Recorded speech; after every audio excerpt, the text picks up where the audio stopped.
Let's begin the fourth lecture on 1st and 2nd Kings. Today we will begin with 1st Kings chapter 3. First main point, verses 1 through 3, Solomon's marriage and faith. In verse 1, Solomon married the daughter of Pharaoh, king of Egypt.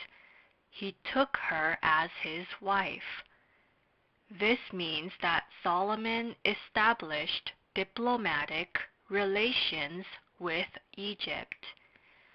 Pharaoh at this time was the 21st king, the last king. This was a remarkable change considering the history of Israel.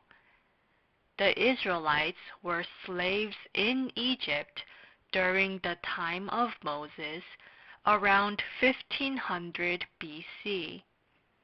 However, during the time of King Solomon, around 960 BC, Israel was on friendly terms with Egypt, and Israel was on an equal level with Egypt. Egypt was the number one country in Moses' time. We can see in Genesis chapter 12 verse 15 that there was a palace in Egypt during the time of Abraham. Abraham lived around 2000 BC. Egypt was so great that they had a palace even around 2000 BC. Building a friendly relation with such a country tells us how Israel grew as a nation. Proverbs chapter 16 verse 7 says that anyone who is upright before God can have peace with his enemies. God blessed Solomon because he lived with faith. Let's consider the marriage between Solomon and the daughter of Pharaoh. Marriage between the king of Israel and the daughter of Pharaoh was not a sin. God forbid marriage with foreign women. This specifically meant that they were not to marry women who worshipped idols. Deuteronomy chapter 11 says it was okay to marry a woman who was brought captive, who was not a Canaanite. Of course, even if she was not a Canaanite woman, it was not right to marry someone who did not worship God. In Genesis chapter 41 verse 45, Joseph married Osannah, the daughter of the priest of On. God approved of this. It seems that Joseph married her because she converted to Joseph's religion. He was allowed to marry a foreign woman. Abraham married Hagar. Esther became the queen of Xerxes of Bassa. God did not stop them. Through many instances, we can see that the Israelites were allowed to marry Egyptians. In the New Testament times, we can marry someone from a different country as long as he or she is a believer. International marriage is not a sin. We must marry believers. The second thing to consider is the sacrifices offered on the high places. Before Solomon built the temple, both the people and the king offered sacrifices on the high places. High places were houses in the mountains. It is not right by law to offer sacrifices on the high places.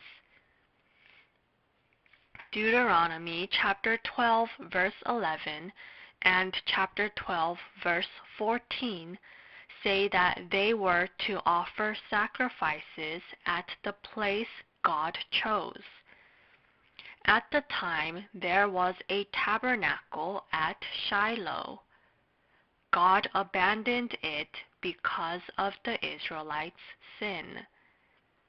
The construction of the temple was not finished. This was most likely the middle period. The tabernacle at Shiloh was abandoned, the temple was not finished, and thus God allowed the sacrifices to be offered on the high places. In 2 Samuel chapter 9 verse 11, Samuel also offered sacrifices on the high places. It was not wrong to offer sacrifices on the high places. This was the middle period, the time when the tabernacle period was over and before the temple period. God is very pleased with those who offer sacrifices to Him. He is pleased with those who offer sacrifices. He is pleased with those who worship Him. When it comes to worship, locations or rites are not important. There are family churches in China.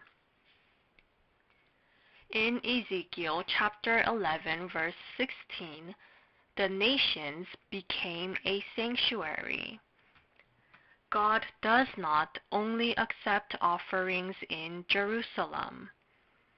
Today, the temple, the spiritual temple that we cannot see with our eyes, is most important. The Lord comes and meets us there. The Lord watches over us and receives worship there.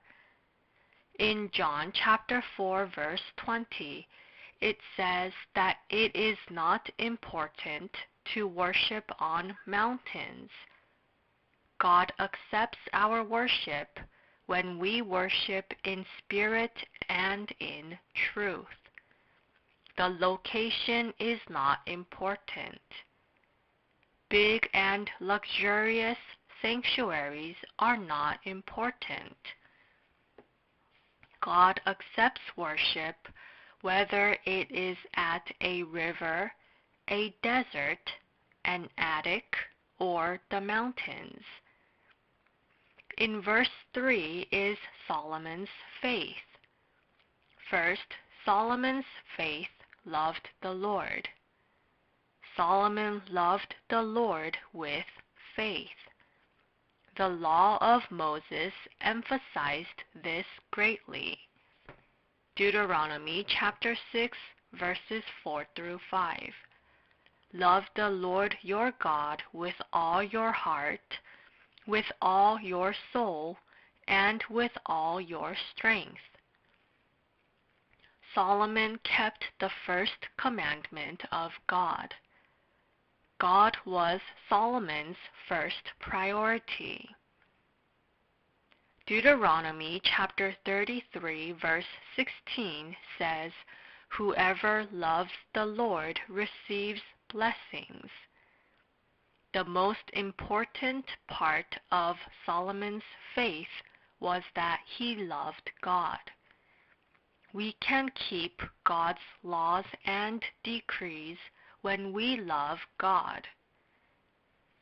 In Matthew chapter 22 verse 37 is the code of the law. It is to love God with all our hearts, souls, and minds. In 2 Samuel chapter 12, verse 25, God changed Solomon's name, Jedediah. It means clothed with the love of the Lord.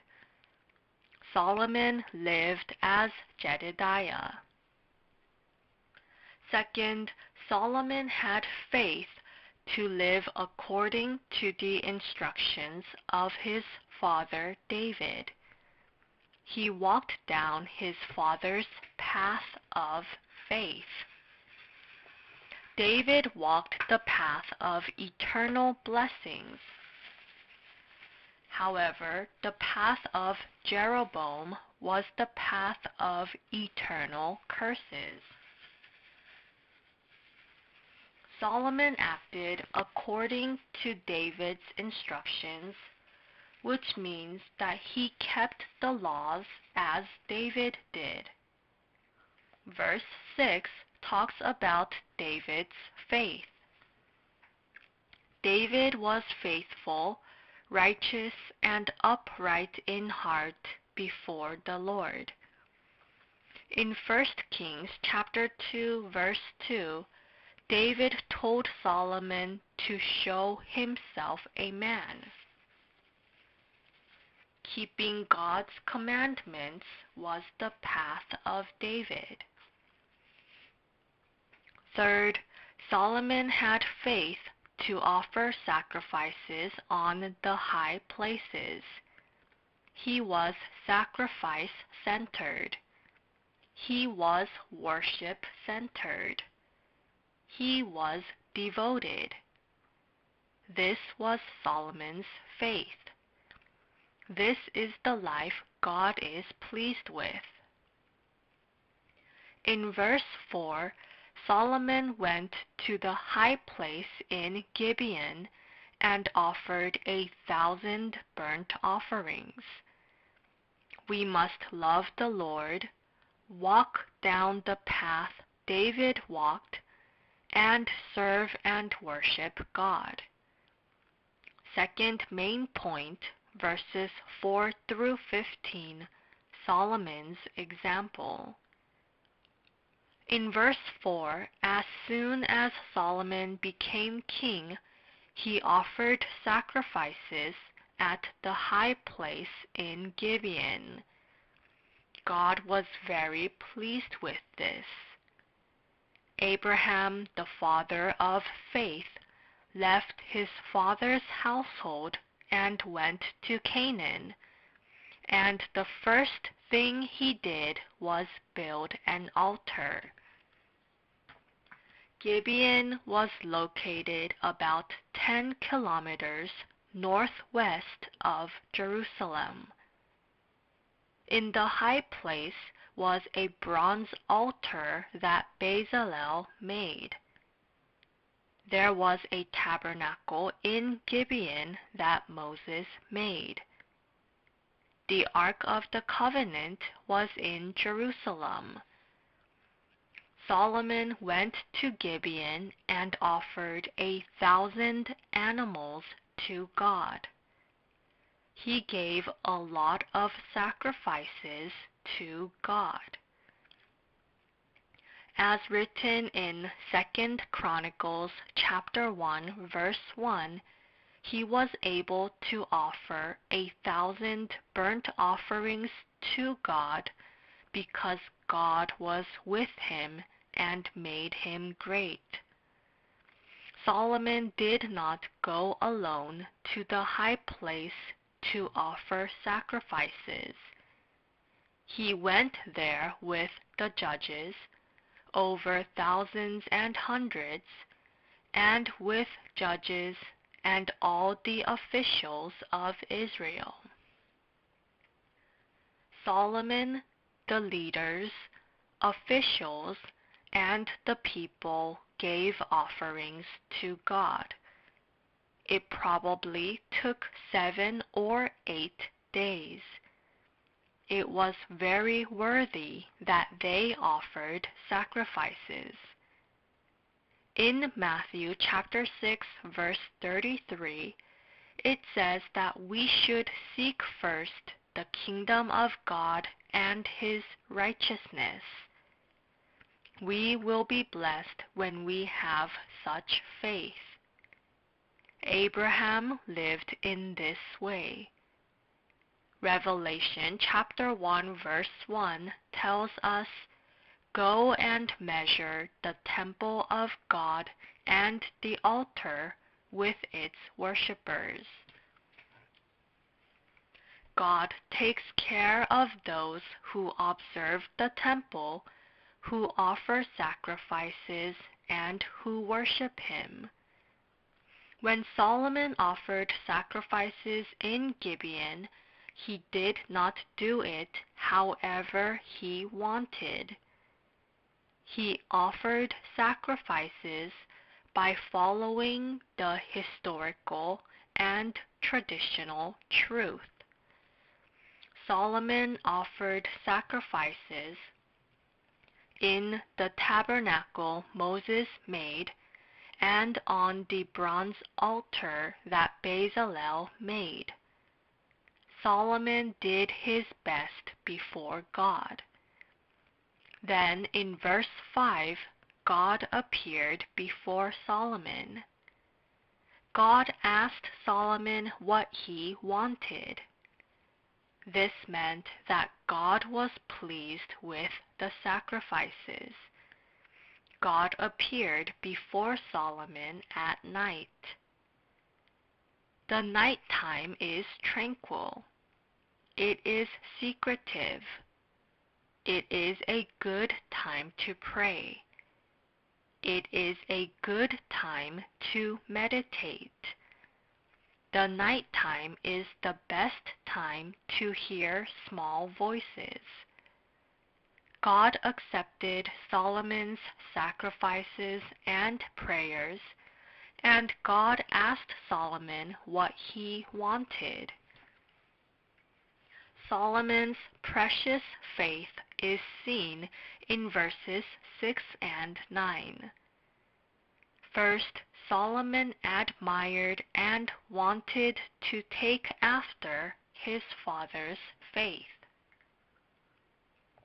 He admired his father's faith. Solomon was able to say this because he had good faith. God showed great kindness to David. God continued his kindness and gave him a son to sit on his throne. David was a man of faith in his son's eyes. David was a man of faith in the eyes of his son Solomon. It was a blessing that Solomon remembered the good things about his father and wanted to be like his father. 1 Corinthians chapter 13 verse 5 tells us that love keeps no record of wrongs. As is written in verse 6, David's faith was one that was with God. David acted before God. David feared God. His faith was shown through faithfulness, righteousness, and his upright heart. Their faith was shown in their relationships with people. It was shown in the way they worked. It was shown through their lives. It was shown through the way they treated their parents. It was shown through many happenings.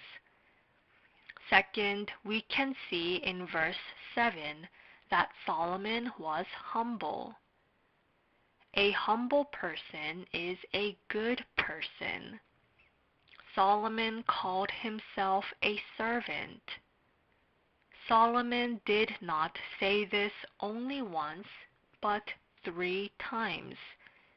He confessed that he did not become king because he was capable. He confessed that he did not become king because he was qualified to be one. He became king because God showed him compassion. He also called himself a little child. He was a child. He was young. It is said that Solomon was about 20 years old when he became king. He considered himself inexperienced, full of mistakes, and unknowledgeable in handling things. He had a good heart. Proverbs chapter 18, verse 12 tells us that humility comes before honor. Third, Solomon asked for grace to rule the nation. Verses 8 through 9. He did not ask for worldly wisdom. He did not ask for scientific knowledge. This is faith that God is pleased with. Solomon asked for wisdom to justly govern the people. This is crucial in ruling a nation. He also asked for the discerning heart to distinguish right from wrong. What is wrong? What is right? What is the right way? Solomon asked for a discerning heart to govern people and to discern right from wrong. Verse 10 says that God was pleased with what he asked for. God was pleased with his words, and it was good. Solomon's prayer was one that God was pleased with and wanted to hear.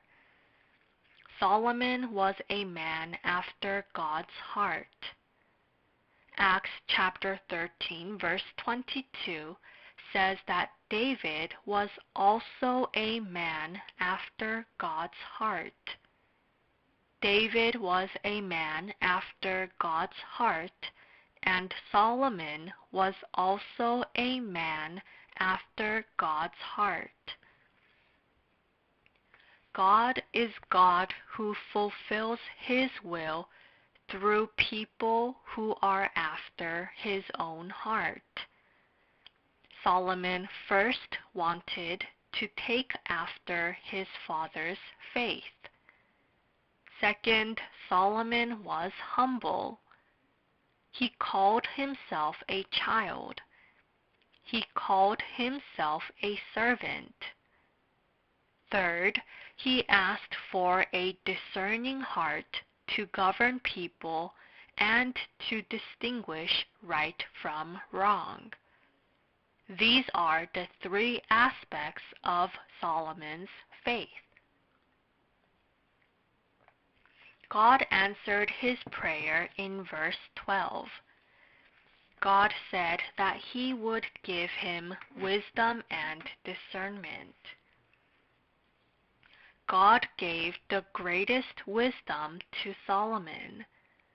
No one was and will be as wise as Solomon. No one was wise as Solomon was. He properly discerned things. He distinguished right from wrong. He understood everything and judged justly. There is something else God gave Solomon, which is mentioned in verse 13. God said that he would give him both wealth and honor, that no one will equal him in his lifetime. Solomon did not consider a silver vessel a vessel at all. He ate everything from golden vessels. God gave him wealth and honor his entire life, which Solomon did not ask for. Through this chapter, we learn that we receive two things when our priority is set right with faith. We receive wealth and honor. But without proper priorities of faith, we lose everything. Having faith is about priority. It is about setting priorities straight. What is dominant in our hearts? This is important. What is important to us? People do important things first. If our priorities are set straight, we will gain everything. If not, we will lose everything. Verse 14 talks about the way to living a long life. We must be like David and walk down God's path and keep God's decrees and commands. This is God's command. God's words are decrees and commands. We must walk down God's path instead of turning left or right.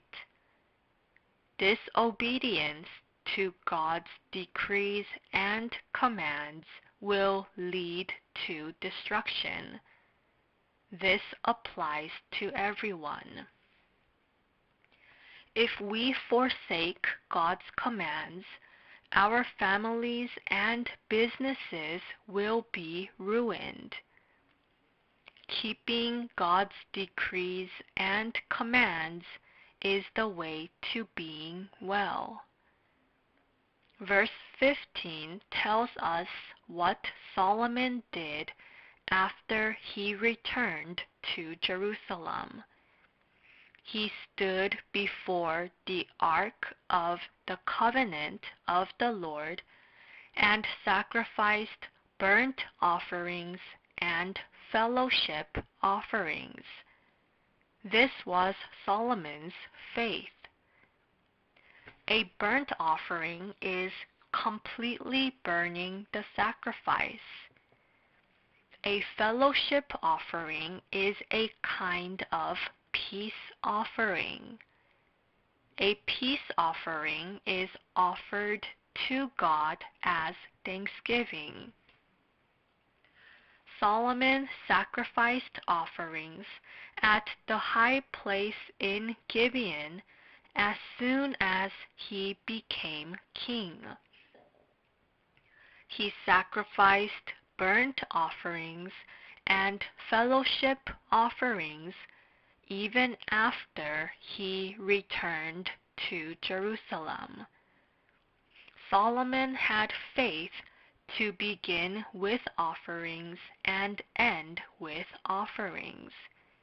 He did right by offering burnt offerings and fellowship offerings to God. He did right by holding a feast for his court. Third main point, verses 16 through 28, Solomon's wise ruling. Solomon ruled wisely. God gave him such wisdom. The case was difficult to discern and judge, but because of the wisdom God gave him, he judged justly. With God's wisdom, we can discern right from wrong. This is why God allowed this incident to happen. God allowed this to happen to show the people and prove Solomon's wisdom to them. This incident displayed Solomon's wisdom not only to the two prostitutes, but to others as well. It taught the Israelites and all the people what the truth was and what lies were. It taught what was just and what was unjust. This incident was difficult to judge and rule. The dead son is yours, the living one is mine. The two prostitutes fought, and when they could not come to a conclusion, they came before the king. It was difficult to judge who was right or wrong, and what was true and false. In the passage, Solomon brought a sword and ordered the baby to be cut in half. We can consider several things in today's chapter. First, we can see the wickedness of humans. We can see how wicked someone can be. We can see the true nature of humans. We can see the true nature. They were prostitutes. They sold their bodies. Their consciences were numb. There was nothing they wouldn't do for money. They did not have goals for their lives. They did not know why they lived. They were like drunkards and drug addicts today. Humans are foolish to the point where they lay on their children and kill them. They are careless. The guilty woman did not want to be accountable for killing her son. She did not have true love. She also stole another woman's child. It did not matter whether others lived or died, as long as she was alive. Humans can be evil. She did not believe in God. She had no conscience. She had no loyalty. She had no morals. This prostitute killed her baby, robbed another woman's child, stepped over another woman, and fought with another woman. It was the same in the time of Noah. People did not believe even when Noah evangelized. The Israelites died during their 40 years in the wilderness. Yet they were still wicked. They refused, they disobeyed, they complained. Eventually, many of the Israelites died in the wilderness. They all failed to enter Canaan except Joshua and Caleb. The world is wicked and corrupted. Second, we can know that the truth and lies are different. In this world, good and evil coexist. Lies and the truth coexist. Weeds and wheats grow together, yet they are different. Third, those who save lives and yield to others end up well. What did the real mother try to do? She tried to save the baby. What did the other mother try to do? She wanted to cut the baby so that neither of them would have a child. She wanted the baby to die so the other would not have the baby either. Whoever tries to kill cannot receive blessings. Whoever robs others cannot be well. Whoever takes away others' properties by force cannot be well. Stingy people cannot be well. What would have happened if the baby was cut just as the lying mother said? The baby would have died. Then how could she receive blessings? It was important to save the child. Whether she raised the baby or not, it was important to save the baby regardless of who raised him. We must always stand on the side that saves lives. We must always stand on the side that cooperates with and helps others. We must learn to let go even if something we want cannot be ours. The real mother told the king to give the child to the lying mother. Fourth, we can see that nothing can be hidden before God. We are fooling ourselves if we believe that we can hide anything from God. Heaven knows and the earth knows. We must know that everything will be exposed. We must always live honestly. We must live with a clear conscience. God rewards the good and punishes the wicked. 2 Peter chapter 3 verse 10 tells us that everything will be exposed. Everyone will be judged according to what they have done. Hebrews chapter 9 verse 27 says that man is destined to die once and after that will face judgment. What was the point of recording this incident?